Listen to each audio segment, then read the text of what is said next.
Hey guys, welcome back to my channel. So by the title of this video, you will know that I am decluttering some of my perfumes and body lotions.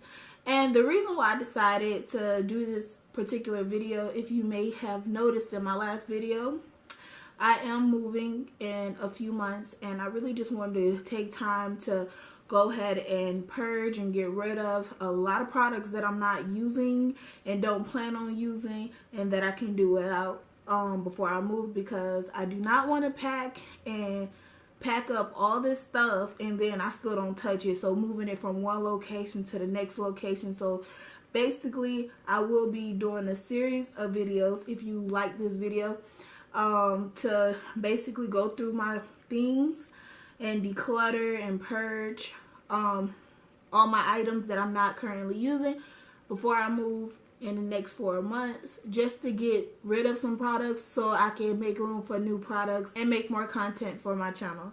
So if you like this video, please give me a thumbs up, please leave me some comments, and if you're not already subscribed, go ahead and please subscribe to my channel. I would love to have you. And yeah guys, let's go ahead and get into this video. I'm gonna make it real quick and sweet for you guys.